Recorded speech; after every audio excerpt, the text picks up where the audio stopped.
Je me donne 15 minutes pour débloquer l'épaule d'une personne qui revient d'une ablation des 2 seins après un cancer et vous montrer exactement ce qu'on a fait pendant la consultation. C'est parti. Lorsqu'on avait posté la vidéo de Justine qui avait eu un cancer du sein et qui avait eu une ablation des 2 seins avec son épaule qui était complètement bloquée et qui à la fin de séance avait été débloquée, on vous avait posé la question si le format d'explication du cas concret vous avait intéressé.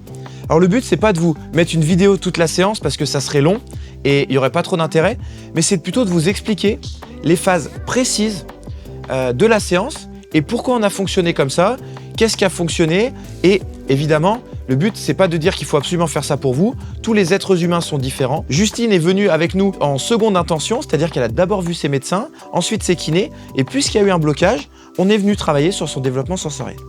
Le postulat derrière cette séance, c'est que Justine était bloquée au niveau de son épaule. Elle avait déjà fait des séances de kinésithérapie qui donnaient pas beaucoup de progrès, et le postulat du kiné qui m'a été envoyé, c'était qu'il y avait un blocage au niveau du grand pectoral et un blocage entre guillemets articulaire et musculaire.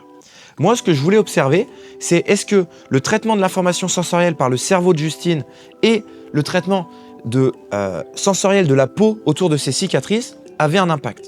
Donc, comme à chaque séance, toutes mes séances, elles se passent de la même façon.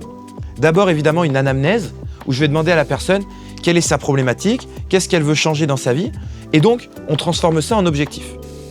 La problématique de Justine qu'on a choisie ici, c'était j'ai des difficultés à lever mon bras droit, et donc, j'ai des douleurs, je ne peux pas faire tous les mouvements du quotidien. L'objectif, c'était donc retrouver de la mobilité au niveau de l'épaule droite, notamment en élévation latérale. Forcément, dans ce genre de cas, ce qui nous intéresse, nous, c'est de tester le mouvement. Donc, moi, je suis professionnel de la motricité, du mouvement, donc je vais faire des tests qui sont liés au mouvement. Donc d'abord, j'ai demandé à Justine de faire le mouvement contre le mur. Donc, pourquoi contre le mur? Ça me permet d'avoir une base globalement standardisable, pas de compensation, et de pouvoir mesurer l'angle. Donc, je lui demande de lever les épaules sur le côté avec la main qui touche le mur, et on se rend compte qu'on a un gros décalage entre le côté gauche, qui n'est pas non plus parfait, et le côté droit qui, lui, ne monte pas au-dessus de la hauteur des épaules. Évidemment, je veux aussi tester son épaule en élévation plutôt frontale. Et là, je lui demande de le faire avec des poids de 2,5, et on se rend compte que sur le plan frontal, il n'y a pas vraiment de douleur. Côté gauche, côté droit, elle le sent un petit peu, mais c'est assez léger. Donc vous voyez, je vais tester plusieurs fonctions de l'épaule et regarder ce qui se passe. Par contre, je veux voir pour tester avec des poids de 0,5, donc presque léger, mais juste je veux qu'elle ait une charge. Et cette fois-ci, il n'y a pas le mur.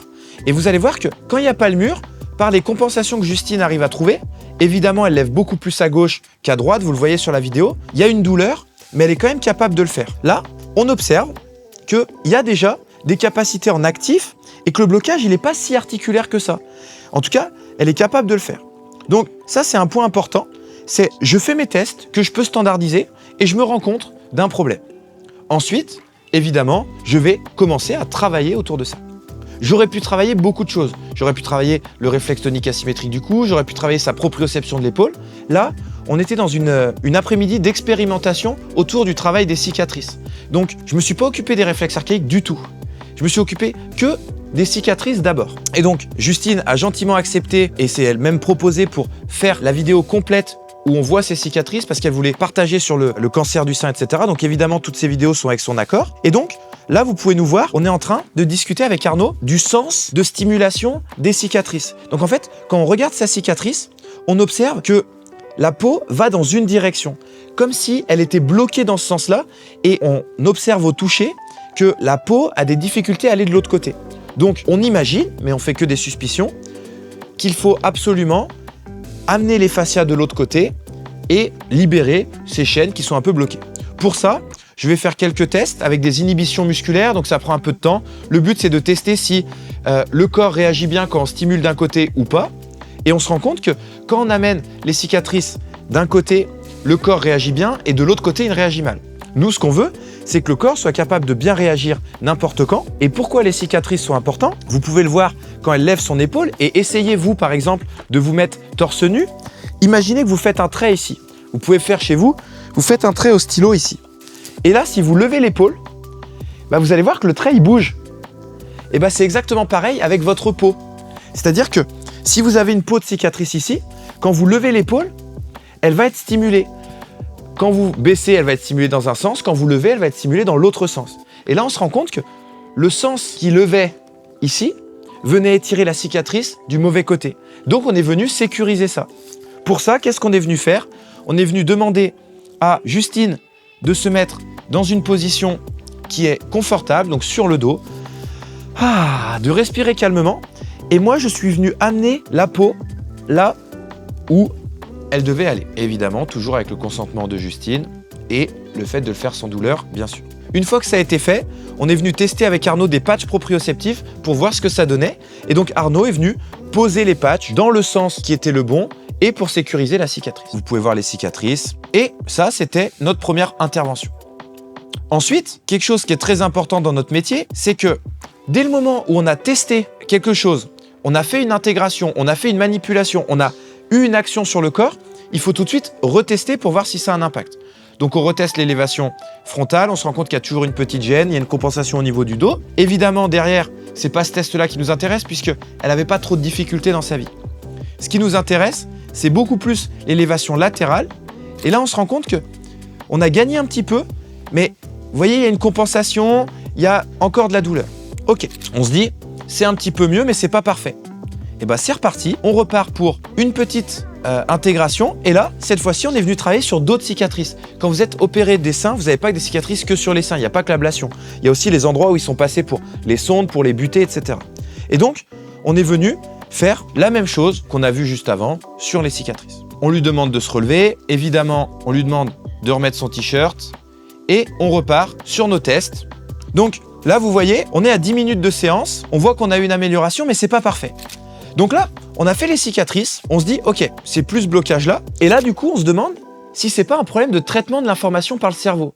Quand un mouvement est asymétrique et pas géré, ça peut être parce qu'il y a un hémisphère du cerveau qui gère mieux l'information que l'autre. Forcément, l'opération fait qu'on stimule pas le corps pareil. Donc, on est venu faire un test. Justine est droitière. Je la soupçonne donc d'utiliser beaucoup plus son côté droit quand elle est sur son téléphone, quand elle attrape des objets, et que son côté droit au niveau sensoriel, qui sera géré par l'hémisphère gauche, mais ça c'est encore autre chose, son côté droit sensoriel est plus stimulé. Je veux donc voir si en stimulant son côté gauche, on a un gain de proprioception, etc. Et ce qui va être intéressant, vous voyez, je lui demande de développer le sens tactile, qui est un des sens prioritaires si vous avez regardé la vidéo numéro 1 sur le développement sensoriel. Elle a une balle sous le pied gauche et quelque chose dans la main gauche. Elle va stimuler pendant à peu près 40 secondes, une minute. Et là, on va tout simplement lui demander de refaire le test. Vous observez que l'élévation est plus agréable, mais surtout regardez au niveau de l'élévation latérale. Là, vous pouvez le voir à sa tête, c'est pas parfait, le coude est encore un peu fléchi, mais par contre, on a une amplitude qui est totale, simplement en donnant la bonne information au cerveau. Donc ça, c'est une capsule qu'on fera plus tard sur le balancement hémisphérique, etc. Et évidemment, je lui redemande de faire tous les tests. Et vous voyez, elle n'était pas capable de lever au-dessus des épaules. Et maintenant, ça se lève contre le mur et avec les poids de 0,5. Donc c'est super cool. Derrière, forcément, on continue la séance. Arnaud, qui lui est kiné, va faire aussi des tests qu'il aurait fait dans son cabinet. Évidemment, moi, je ne fais pas ça parce que je ne peux pas manipuler les gens, mais il va venir faire des tests là. Donc, on voit qu'il y a un blocage un peu plus à droite qu'à gauche. On va patcher un petit peu. Et une fois qu'on a fait tout ça, on fait notre test, on rajoute des stimulations, on voit que c'est débloqué. On peut même rajouter une stimulation auditive. Vous voyez, c'était des tests, c'était une journée de test. Et là, on voit que c'est complètement débloqué, il y a une ouverture thoracique. C'est super chouette. Évidemment, derrière qu'on a fait tout ça, on lui redemande de verrouiller. Et là, il n'y a vraiment plus aucune gêne. Donc, on lui demande évidemment son ressenti, comment elle se sent. Il n'y a plus de décalage. C'est super. On a pris des poids de 0,5 parce que c'était les mêmes comme ça toute la longueur, mais on pourrait faire plus. Pour conclure, cette consultation qui a l'air très simple, vous voyez, en 16 minutes, c'est torché. Mais en réalité, là, on n'a fait qu'une sécurisation du système. Aujourd'hui, ce qu'il faut se dire, c'est que votre cerveau, il a une priorité. Si vous avez vu la capsule sur les 3 concepts qui gouvernent votre cerveau, c'est que votre cerveau, il veut vivre en sécurité. Et s'il a des choses qui lui créent des alertes, ça peut être une alerte sensorielle, ça peut être une alerte au niveau des cicatrices, ça peut être une alerte réflexe, ça peut être une alerte articulaire, et ben, il va créer des blocages et des restrictions. Aujourd'hui, Justine, c'est pas son pectoral qui l'empêchait de lever. C'était pas un blocage articulaire. C'est simplement que les cicatrices, dès qu'elles étaient étirées dans le mauvais sens, la peau envoyait une information au cerveau de danger. On a du coup dû sécuriser ça. Une fois que c'était sécurisé, on a observé un gain de mouvement. Derrière, on s'est dit, mais le gain, il n'est pas total. on a voulu voir si le cerveau traitait l'information de la même façon. On s'est rendu compte que non. Et donc, on est venu le stimuler par son côté le plus faible pour lui donner des ressources. Et là, on a tout de suite eu un gain d'amplitude. Ce qui est important à dire, évidemment que ces séances, elles donnent de l'espoir à tous les gens qui sont bloqués. Et on va refaire des séances comme ça et on va repartager les séances. Par contre, là, on a juste enlevé les blocages du système. Le vrai travail avec Justine commence maintenant. Que ce soit pour son kiné, sa kiné, que ce soit pour son coach sportif, que ce soit pour un ostéopathe, peu importe, c'est maintenant que ça va commencer. Parce que maintenant qu'on a ouvert, c'est ici qu'il va falloir sécuriser le système par du travail moteur, par de la proprioception, par un travail lent des tissus, puisque les tissus qui ont été travaillés jusqu'ici pour Justine vont devoir maintenant être travaillés en haut. Et c'est tout le corps qui va devoir se réorganiser et redonner de la confiance, de la proprioception dans l'épaule. Donc forcément, quand vous voyez ces séances, vous dites un peu, c'est fou, en 15 minutes, il lui a redonné une amplitude qu'il n'avait pas eue depuis 2, 3, 4 mois. Sauf qu'en réalité, on a juste sécurisé le cerveau, qui est le roi. C'est le chef d'orchestre. Et derrière, il faudra venir travailler sur le mouvement. Ça, c'est une partie de mon travail. Je dirais c'est 5% de mon travail. Moi, ce qui m'intéresse maintenant avec Justine, c'est comment on peut faire pour développer sa proprioception de l'épaule. Évidemment, on pourra garder cet exercice avec des poids de 0,5. Évidemment, je vais lui demander de faire des mouvements de l'épaule. Le but, c'est de permettre aux gens de mieux bouger. Parfois, ce qui les empêche de bien bouger, c'est que le cerveau est en alerte. C'est le cas dans cette consultation. Donc, on vous a déroulé ça. Évidemment, ce que je vous conseille, c'est toujours d'aller voir un professionnel de santé en première intention, de voir s'il y a des blocages dans votre système. Les cicatrices sont un très gros blocage, dont j'en parle souvent, j'ai beaucoup de cas. On vous partagera effectivement comment travailler les cicatrices dans une capsule avec Arnaud, qui est spécialiste autour de ça. Ensuite, vous pouvez regarder au niveau du balancement hémisphérique.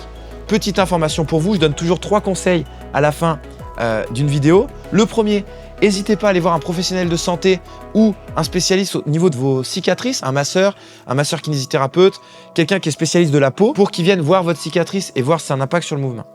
Deuxième, n'hésitez pas, si vous êtes droitier, à venir malaxer quelque chose de manière confortable dans la main gauche et sous votre pied gauche et de voir si ça améliore votre mouvement.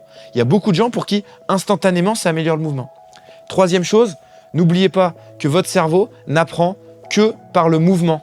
Et du coup, il faudra rajouter du mouvement dans votre vie. Même si vous avez mal jusque-là, essayez de bouger dans l'amplitude où vous n'avez pas mal. Le mouvement crée pour le cerveau de la proprioception, des choses comme ça. Donc ça, c'est des séances qui sont flash, qui sont qu'un aperçu de mon travail, mais vous voyez que les résultats peuvent être très intéressants et ne sont que la porte d'entrée pour la suite.